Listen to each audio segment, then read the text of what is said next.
E aí pessoal, eu sou o Jaidson Gomes e já estamos no ano de 2019. Essa é uma edição especial, edição de retrospectiva do ano de 2018. E eu sou o Felipe Moura, então feliz ano novo a todos nós. E nós trouxemos aqui as 7 principais notícias aí, né, que movimentaram a Weekly do ano passado. Vamos ver aqui?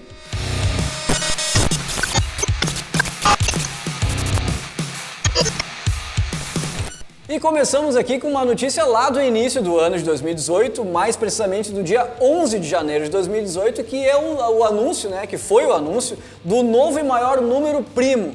Então foi bem impressionante isso, né, um número com mais de 23 milhões de dígitos, e a gente anunciou aqui na BrasilJS Weekly, inclusive com um artigo lá no portal da BrasilJS.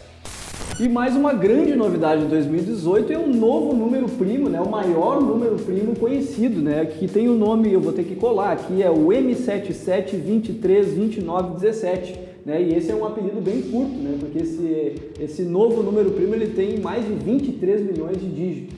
É isso aí. Dizendo que se fosse imprimir ele teria 9 mil livros de páginas impressas, né? Só para poder imprimir esse livro, trazer ele para o mundo real.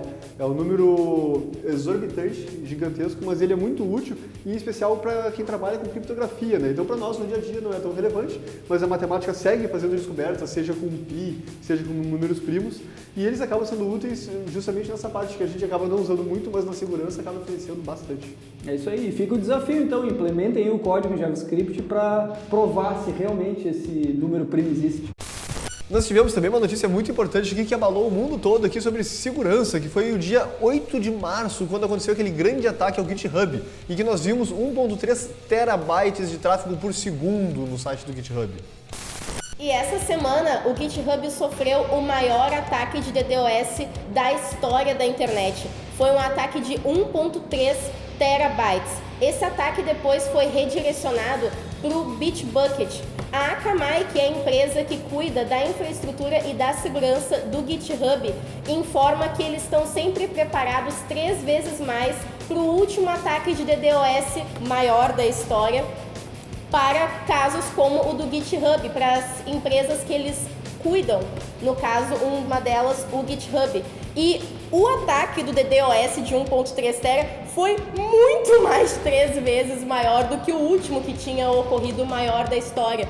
Então, ficamos felizes pela Akamai ter essa estrutura tão encorpada, e o GitHub mostra que é uma empresa bem consolidada e que conseguiu sobreviver a esse ataque, pensando que é talvez o maior repositório externo de todos e que guarda uma série de projetos super importantes aí. Então é uma informação bem importante, a gente tem que sempre tomar cuidado com a segurança das nossas informações, né?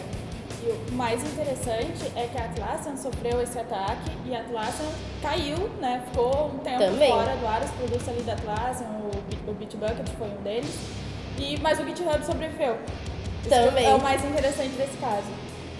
O Bitbucket acabou ficando fora do ar, inclusive olhando ali o status do Bitbucket, a gente percebeu que teve alguns problemas, de SSH também, eu trabalho com o Bitbucket, então a gente teve probleminhas, mas o GitHub foi o que mais se manteve estável perante um ataque muito mais pesado, porque o Bitbucket ele estava sendo só direcionado ao ataque, o ataque principal foi no GitHub. Então parabéns aí pro pessoal da Akamai por segurar esse baque aí. Foi 1 terabyte por segundo, né? Imagina. É segundo, né, meu Deus do céu. Muita coisa.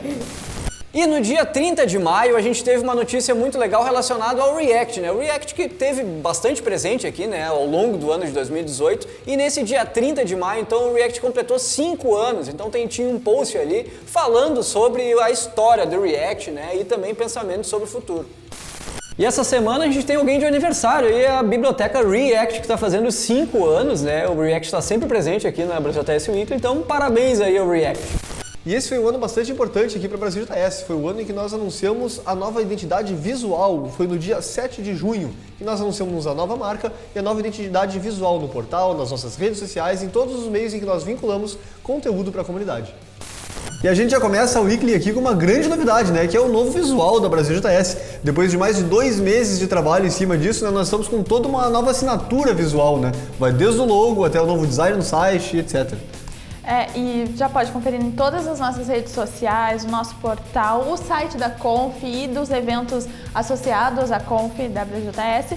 E tem também lá 2 artigos, né, falando sobre a nova marca e um especial que é do pessoal que fez a marca, né, da Dex 01, contando como foi todo o processo criativo da marca, sobre o que o logo passa, sobre o logo ser dinâmico, como o JavaScript é, dinâmico e simples, toda a tecnologia que ele traz. Então é um artigo bem legal de ler, traz bem detalhado ali o que eles pensaram para refazer a nossa marca. É isso aí, teve todo um trabalho de concepção, né, para decidir como é que seria feito isso aí. Depois teve um trabalho da NASC também em cima disso para desenvolver o site, né, transformar isso tudo, trazer isso tudo para a vida real, né, inclusive as animações do logo, etc. Então, espero que tenham curtido bastante e também deixa seus comentários aí, né, deixa a tua opinião, teu feedback. E no dia 6 de setembro a gente teve um anúncio muito legal, uma data comemorativa aí para o navegador do Google, né, o Google Chrome, que completou 10 anos de idade. E como o Jadson comentou, nós tivemos essa semana o aniversário do Google Chrome, né? São 10 anos de existência do navegador, que foi lançado de uma maneira meio inusitada lá, né? E hoje ele vem evoluindo muito com o tempo, é claro, e eles lançaram daí, junto com este aniversário dele, com o anúncio do aniversário deles, eles lançaram também algumas features novas que são bem interessantes. Eu queria destacar até algumas delas aqui, por exemplo, que eu achei muito legal, é sobre o Display Cutouts. Que sabe aqueles celulares que tem uma partezinha de cima, que é onde está a câmera, e a tela vai um pouco a mais assim nas laterais? Agora tu vai poder explorar assim um pouco a mais, então tu vai poder colocar ali alguns itens a mais, e é claro, tu tem que saber tratar isso na tua página, porque senão tu vai perder o conteúdo, né? Vai ter uma parte ali da tua página que vai estar sendo escondida. Então eles conseguem te dar umas variáveis novas de CSS para tu poder tratar isso, que eu achei muito legal. E outra coisa que é um bugzinho meio chato que o Chrome tinha e que eles resolveram agora, que era a conexão de cores nas bordas. Então o que acontecia? Se tu tinha uma borda de uma cor e outra borda de outra cor, na hora delas colidirem eles faziam um risco ali. E às vezes dava inclusive um merge que era meio esquisito de cores. Agora eles finalmente corrigiram esse problema, né? E uma outra coisa que eu achei muito relevante também que eles colocaram é a questão do sort, né? Que finalmente eles estão arrumando o sort no Chrome, que tinha um tratamento um pouco diferente do Firefox, e às vezes tu podia ter resultados diferentes na hora de ordenar arrays.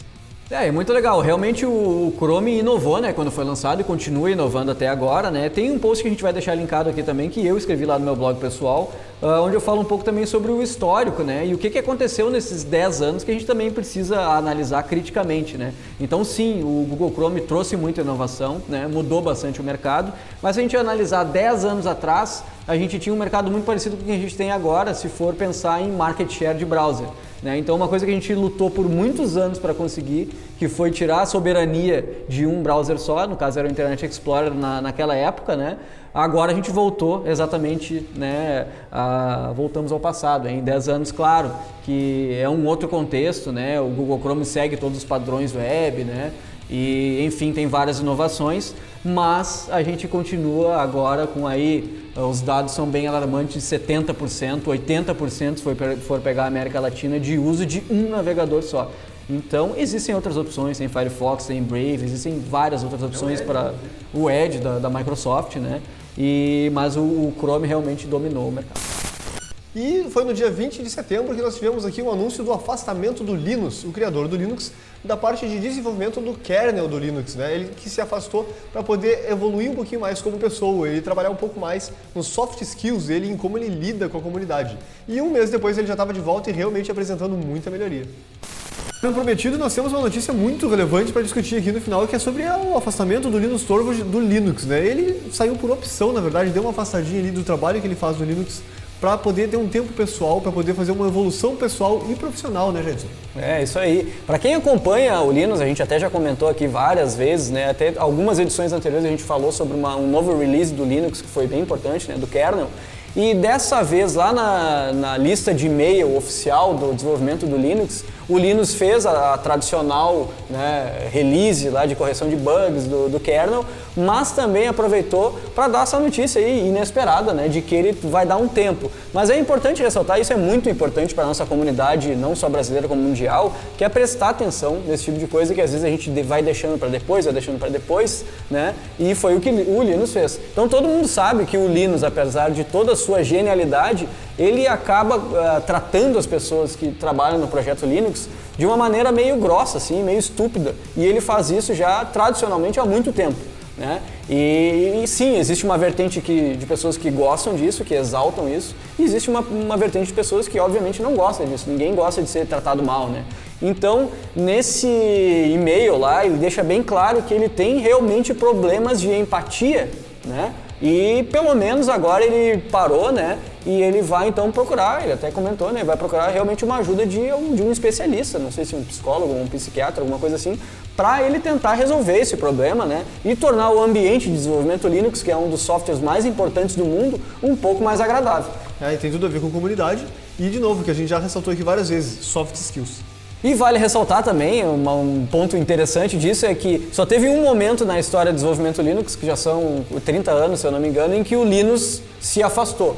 E agora ele se afastou então pela segunda vez para tratar tanto desse problema, né, pessoal, como também de uma parte de tooling, né, que ele disse que precisa resolver algumas coisas de ferramentas ali, de como que eles fazem o desenvolvimento do Linux. E da primeira vez que ele se afastou, ele apenas criou um software aí que é chamado de Git.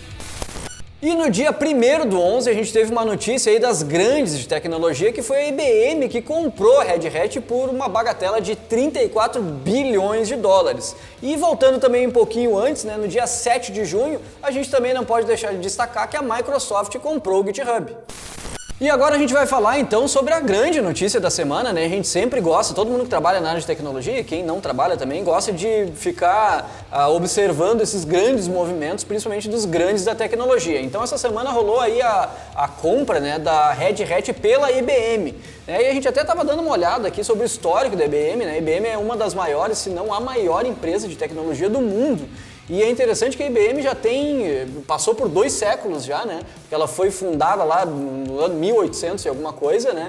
E aí depois ali em 1900 e alguma coisa que virou, né, o nome IBM, e ela está aí até hoje. Então é impressionante como uma empresa de tecnologia, né, que participou aí desde o início da invenção do cartão perfurado, né? A história é muito interessante. E agora eles estão se atualizando, né? Eles têm essa característica de ir para onde o mundo está indo, né? E compraram então a Red Hat, que é uma gigante aí também do mundo open source e que mostra que é possível fazer bastante dinheiro e ser muito relevante no mercado com projetos open source. É bem interessante isso realmente, porque muitas gigantes acabam às vezes se colocando numa posição que não quer se atualizar ou acha que já tem todo o conhecimento necessário e na verdade tem que ser muito maleável, né? E a IBM acaba mostrando que eles têm essa capacidade, né? Eles têm essa elasticidade. E essa aqui é mais uma daquelas provas disso. Então, claro, eles estão investindo muito forte nessa questão de cloud justamente, porque hoje em dia, em especial, né, o software as a service está sendo cada vez crescendo mais. Então, a gente tem aí, inclusive, serverless, né, projetos que são sem servidor, entre aspas. Mas isso aí acaba mostrando como eles vão conseguir oferecer agora uma gama de serviços aí, inclusive como a Amazon vem fazendo, etc., para poder evoluir essas tecnologias para nós e acaba se tornando aí uma outra opção de porte realmente para a comunidade. E uma notícia que está aí movimentando o mundo do open source, do desenvolvimento, é a compra do GitHub pela Microsoft, que aconteceu nessa semana. A Microsoft já tinha alguns rumores durante o final de semana, e aí logo no início da semana a Microsoft confirmou a compra, e a gente tem aqui o artigo que a Microsoft explica a motivação de ter comprado o GitHub, o quanto eles estão focando em desenvolvedores. Tem uma frase até no artigo que diz que os desenvolvedores são os novos construtores e o GitHub é a casa deles. Então, a motivação que trouxe a Microsoft para fazer essa compra, né? É isso aí, muito legal. Inclusive, são 2 artigos, né? Um deles é do pessoal da Microsoft e o outro é do pessoal do GitHub, falando justamente sobre como vai ser essa transição, né? E também isso aí dividiu muitos corações ao longo da internet, né? Então, teve desenvolvedores que estão com medo do futuro do GitHub, etc. A minha opinião sobre isso é que, de acordo com o que a gente tem visto que a Microsoft tem trabalhado em cima das comunidades, do open source, etc., a Microsoft tem andado com boas intenções pro lado do open source, e a Microsoft é uma empresa com muito dinheiro. Então, eles têm muito poder, né? Eles já têm toda uma infraestrutura de cloud, etc. Então, com certeza, eles têm o potencial de fazer muita coisa boa pro GitHub, né? Então, e o GitHub foi amplamente adotado pela comunidade, mas que nem eu estava comentando, a gente estava conversando ali esses dias, o GitHub, ele não é open source. O GitHub é uma empresa, né, que monetiza e etc. E eles foram amplamente adotados pela comunidade open source, mas ele não é open source, ele continua sendo uma empresa. Então o pessoal estava dizendo que o GitHub se vendeu, etc. Na verdade, não, é uma questão de mercado mesmo, né? Na verdade, ele só aproveitou o momento, né? Fez o que toda empresa faz, que é nascer, crescer e quando tá chegando lá perto da idade de começar a morrer, vender, né? E eles foram, na verdade, nada além do que regra de mercado, de negócios. Então, ó, gerou até uma polêmica, eu vi várias pessoas falando no Twitter, mas eles são uma empresa, né? Querendo ou não. E eu não acredito que a Microsoft vai privar, que vai começar a cobrar de todos os usuários. Eu acredito que eles vão manter o GitHub até porque eles entendem da importância do GitHub para os desenvolvedores, né? Principalmente para o open source. Então, eu acredito que vai continuar, vai talvez até melhorar. E a Microsoft tem investido muito na forma como a comunidade vê a Microsoft. Então seria um tiro no pé eles pegarem um produto que é tão bem quisto pelas comunidades de desenvolvimento e fazer alguma coisa errada com eles. Na verdade, eles têm uma boa responsabilidade agora, que é justamente, né, para não queimar o filme deles com as comunidades. Nada mais é da estratégia da Microsoft entrar no mundo open source. Exatamente.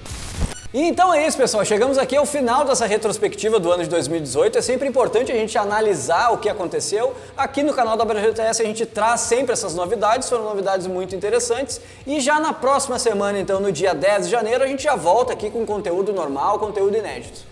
E também não deixa de acompanhar a gente em todas as redes sociais e também aqui no canal do YouTube e se inscrever na newsletter, porque vai ser um ano cheio de novidades, tem várias expectativas para o mundo da tecnologia e a gente está trabalhando para anunciar um monte de coisa muito legal aqui.